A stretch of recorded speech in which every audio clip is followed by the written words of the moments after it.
Greetings. This is Tyra Omi Lade, your goddess guru, and I want to share a thought that has come to me this morning. This is very, we could say, stream of consciousness in the flow download mode. I was just doing my morning rituals, and one of the rituals that I do is called the head blessing ritual. And with the head blessing ritual, me and my microphone, some days I'm just like, oh my God. With the head blessing ritual, it is about connecting to the higher self. What do I call the higher self? I call the higher self the Ori. And so for years, I have wondered, how does the Ori relate to the subconscious mind? It's just never been fully explained to me. And so this morning, I had such a powerful, like, I got it. I understand it. So the Ori is ourselves. Our Ori is an aspect of ourselves. Um, we are a very complex unit of consciousness. And there's a part of our consciousness that is not in the body. It hangs outside of the physical realm. It's the part that's most connected to, that I am presence, that being infinite and not not really having too much of an identity. It's just pure potentiality. But it is um, differentiated to the point where it knows it's my soul, or it knows that it's your soul. It knows that it's you, part of this complex soul that we are. And so that part is the Ori. And I always see the Ori is like the part of myself that remembers the truth about everything. And it's on the outside looking in, and it's informing. It's what our intuition connects to. It's informing of like, what is the next thing to do, or what is the thing that we most need to focus on. Michael Beckwith talked about, um, oh, how did he say it? I used to have it up all the time, but there's this quote from The Secret, and he said something to the effect of, you know, when you let it guide you, it will feed you, clothe you, protect you, sustain your very existence if you would allow it. That is the Ori as I see it. Is why I hyper focus on the Ori. Whenever I'm talking about the Ifa tradition, to me, the Ori is like the most important aspect of ourselves to connect with. It knows everything. And when we listen to it and let it guide us, no matter what hole we've dug ourselves in, no matter what problems we face, the Ori has the answer. The issue is we don't always listen to our Ori. So that's the first thing that I want to say. There is that part of ourselves, and it is, to a large extent, we're wanting to get our consciousness expanded out to the point where that's what we listen to moment by moment. My husband is a Christian pastor, and he preached a sermon one time about this man named Enoch. And Enoch in the Bible is somebody who ascended, never died, just ascended. And he was trying to figure out what was different about Enoch from other people, because there's only two people outside of Jesus that ever ascended, and Enoch was one of them. And what he said was Enoch walked with God. And I've always taken that to mean Enoch knew this infinite energy outside of himself. And that is how, moment by moment, he just walked moment by moment with this energy, that others perceive as God, which I think everything is God consciousness. God is consciousness. Everything is that oneness. But there's a level of it that is just here for each individual. Your Ori is just here for you because it's a part of you. It's that complex. And the goal, when we think of awakening, is to be so at one with that part of ourselves that every step we take is a step that has been guided by our Ori. Another thing about the Ori that I remember learning from Ra'un Nefer Amen in the Metunetter is that that is the wisdom of our body that runs, our heart, it just does all the automatic things in our body. It is that wisdom of the Ori. We already have proof. We already have proof that Ori is leading, guiding, and directing our lives. All you gotta do is stop and pay attention to the body. This is one of the reasons why I'm like, y'all, don't sleep on the body. Take good care of your body. Tap on that body. Work on that energy in that body. Clean and cleanse and purify and balance those meridians with this body right here because the Ori, this is how it connects with us. The Ori is showing us that it's working. This infinite wisdom is within us.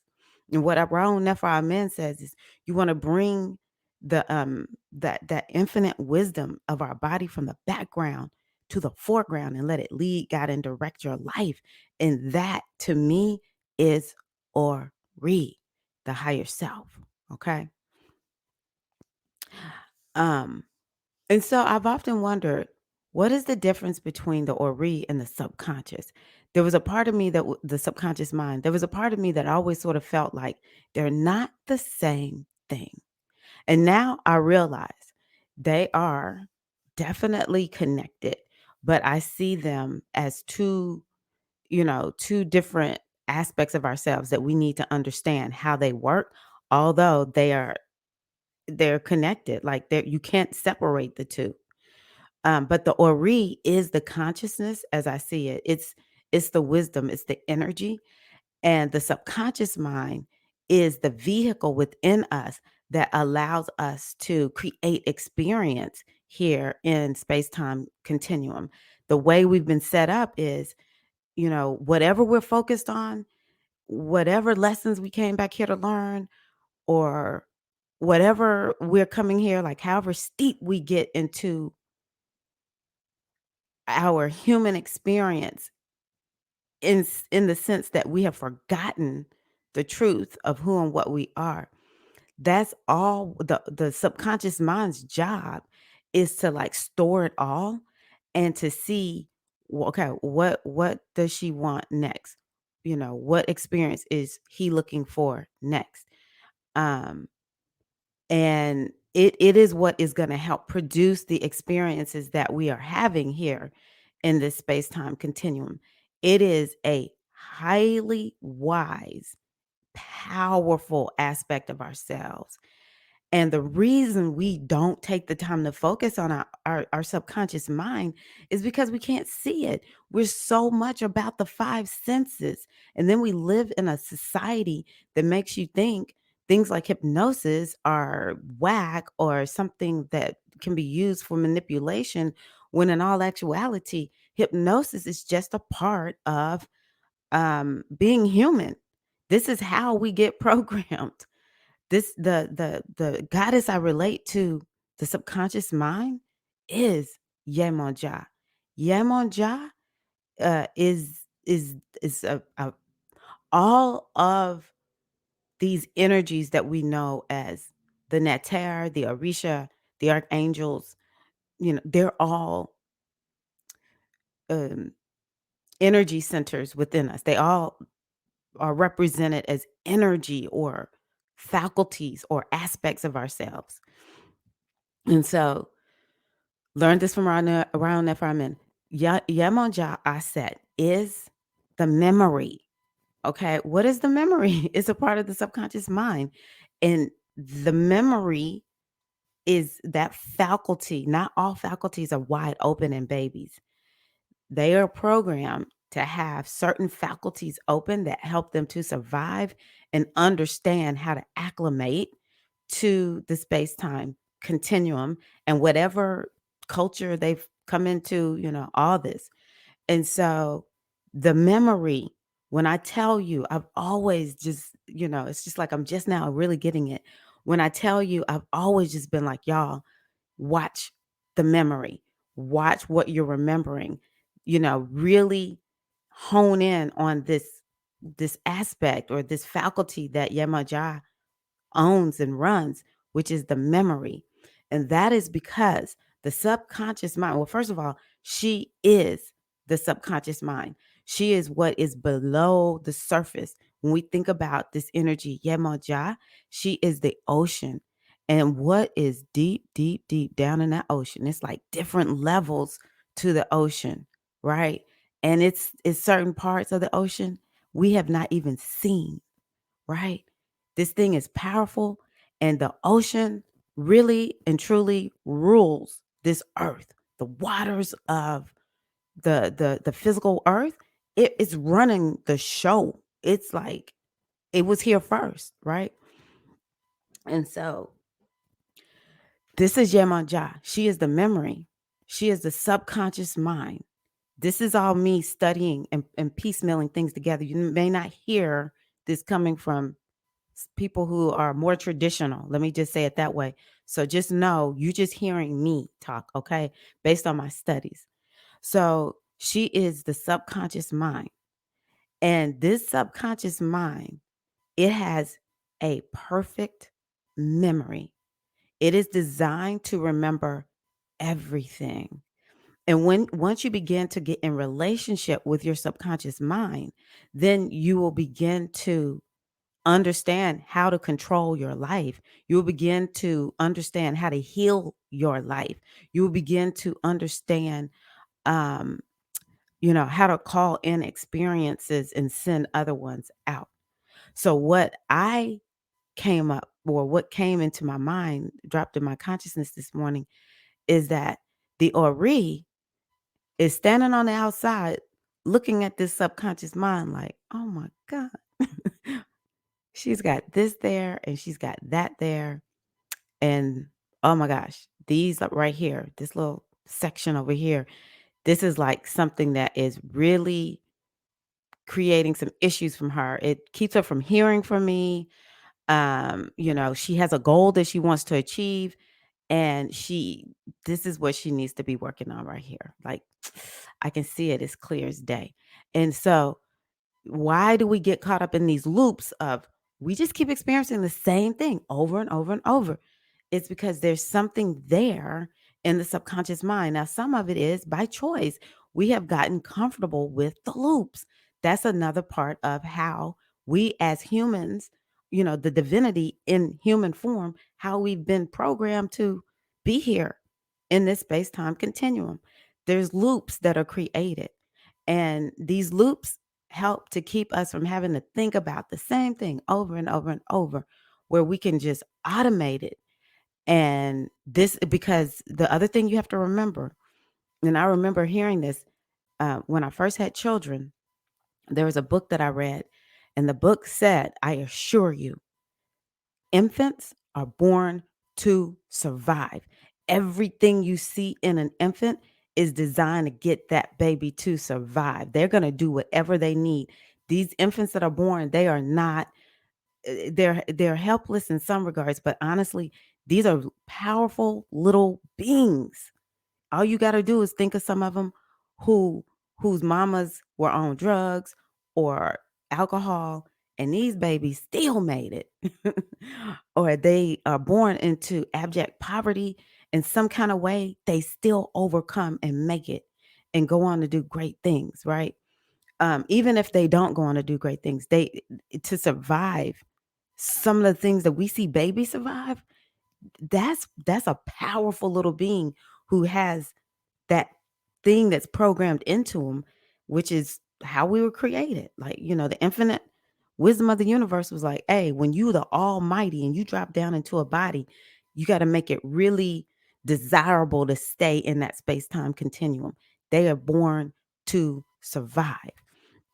And so the prime directive of the subconscious mind is safety and survival. It is going to choose safety and survival over everything. Okay. And so, um, some of us have some loops that have been set up because these loops have kept us safe. Now, nobody said these loops are like the optimal thing that we want in our lives. But this is you got to know this when you want to create change in your life. So it's some loops that have been set up. Like one loop I remember setting up was mediocrity because I felt unsafe as a girl who like to, you know, strive and excel and be really good and the best. Like excellence is a word that's always been important to me. And I was bullied as a result of it. And so I began to say mediocrity is like the way to stay very, very safe. And so I've had this loop of mediocrity. Just, be a little bit beyond mediocre, but for you, it's mediocre. Like for me, certain things I do mediocre. It looks excellent to other people, but I know I could do so much better than this, right? But that's what was keeping me safe. And so all this time, my Ori is like, man, you want to move and shake and candlestick make, baby, but you got this going on. And so the Ori sees what's in the subconscious and it's like, okay, I'm gonna have to help her, him, but I'm talking to women, her, um, find see this. And that's why when we have these loops, eventually, especially once we start reaching a tipping point of really desiring more to change than not, we'll get to that tipping point of, okay, I really got to look at why does this not come together for me? What's wrong? Or we begin to see a whole bunch of stuff crumbling around us. Everything's crumbling around us. It's like what the crap? Our relationships are off, our money is off, our career is off. Everything is going to hell in a handbasket. And so it's like, okay, I got to look at this and see what's going on. The the Ori is like, okay, this was attempt number 1, and attempt number 2, attempt number 3, attempt number 10, attempt number 20. And at some point it'll start escalating it because it knows our destiny and it knows we got to get her going. We got to get her moving and what's blocking it. Or it'll know, well, she came here to learn this lesson. Maybe it was something unfinished from some other time. She got to finish it. And so the Ori will start amplifying things because it knows what's in that subconscious mind until we can get that subconscious mind moving in the direction that we want it to move in. And then we're going to be moving on the straight and narrow. And so part of our spiritual practice is to connect with our higher self.